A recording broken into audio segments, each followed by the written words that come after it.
Kasih karunia dan damai sejahtera dari Tuhan Allah Bapa kita, dan dari anaknya Tuhan Yesus Kristus menyertai kamu sampai selamanya. Amin. Selamat pagi saudaraku, mari kita melakukan aktivitas hidup kita pada akhir pekan ini, dipandu firman Tuhan dari 2 Samuel 22 ayat 3. Tapi saya akan bacakan mulai dari ayat 1 sampai dengan ayat 4, demikian firman Tuhan. Nyanyian syukur Daud.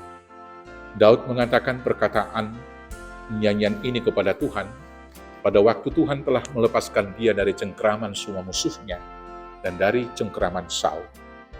Ia berkata, "Ya Tuhan bukit batuku, kubu pertahananku dan penyelamatku, Allahku gunung batuku, tempat aku berlindung, perisaiku, tanduk keselamatanku, kota bentengku, tempat pelarianku, juru selamatku, Engkau menyelamatkan aku dari kekerasan. Terpujilah Tuhan seruku, maka aku pun selamat daripada musuhku." Demikianlah firman Tuhan. Jemaat Tuhan yang terkasih, saudara-saudaraku di dalam Yesus Kristus, ketika kita mengalami keadaan yang genting, mungkin terkepung, atau secara realnya, ketika kita mengalami sakit yang berat, tentunya kita sangat dekat kepada Tuhan di dalam doa-doa kita, memohon pertolongan, berserah diri, dan senantiasa melakukan hal-hal yang baik dengan harapan Tuhan akan menolong kita. Demikianlah sikap umum manusia. Ketika dia mendapat ancaman, ketika dia mengalami pencobaan, ketika dia mengalami penderitaan, dia kemudian mau lebih dekat kepada Tuhan di dalam doa-doanya.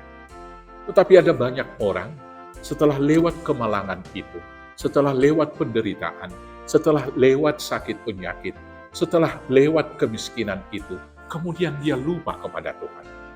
Dia berpikir kesehatan, kekuatan, keberhasilan dan kesuksesan dan kekayaan masa sekarang ini, dia lupa dari mana asalnya. Tentu itu semua dari Tuhan. Kemudian dia terbuai bahwa seolah-olah semuanya itu adalah hasil usaha dan kuatnya sendiri. Dan selanjutnya dia semakin jauh dari Tuhan. Hidup dalam kesenangan diri. Hidup dalam kebenaran apa yang kemudian menjadi dia ukur dengan pikiran sendiri. Tapi hari ini kita diberi teladan oleh Daud. Setelah dia luput dari kejaran rasa Saul dan juga musuh-musuh yang lain, dia datang kepada Tuhan, menaikkan syukur di dalam doa-doanya, memuji Tuhan, dan kemudian berserah diri dan bersaksi bahwa hanya Tuhanlah perlindungan dan gunung batunya. Demikianlah seharusnya kita, saudara-saudaraku yang terkasih, pertama sekali kita yang sudah dilepaskan dari belenggu dosa. Karena darah Kristus yang telah mati di kayu salib telah membebaskan kita, maka itu harus tiap-tiap hari kita saksikan.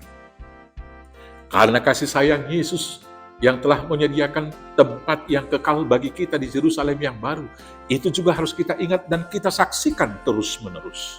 Belum lagi dari pengalaman-pengalaman pribadi kita. Mungkin ada kita yang sudah diluputkan dari penyakit, dimampukan, dikuatkan menghadapi berbagai pergumulan hingga hari ini masih bisa berdiri. Kemudian dibangkitkan dan kemudian diberikan harapan yang baru. Ketika usaha kita tahun-tahun kemarin gagal, tapi hari ini kemudian berhasil dan beruntung. Maka sikap yang baik dari kita seharusnya ketika susah kita berdoa khusyuk kepada Tuhan. Tetapi setelah berhasil, diberkati, dan kemudian mendapatkan sukacita dan keselamatan, lebih lagi sukacita kita harus kita wujudkan dengan bersaksi dan memuji-muji Tuhan di dalam kehidupan kita. Maka selamat hidup untuk menjadi saksi Kristus dalam susah dan senang. Bermazmurlah, pujilah Tuhan, karena sesungguhnya hanya Dialah gunung batu dan penyelamat kita. Tuhan Yesus memberkati. Amin. Kita bersatu dalam doa. Terima kasih Bapa yang baik, ajar kami seperti hamba-Mu Daud, untuk menyaksikan Tuhan atas berbagai berkat, sukacita dan keselamatan yang Tuhan beri dalam hidup kami. Sehingga hidup kami menjadi Injil dan surat Kristus yang terbuka, menjadi kesaksian untuk kemuliaan nama Tuhan. Kuatkan, mampukan kami melakukannya, hanya dengan pertolongan Yesus Kristus Tuhan Juru Selamat kami yang hidup. Amin. Selamat berakhir pekan, selamat beraktivitas. Tuhan Yesus memberkati. Horas, horas, horas.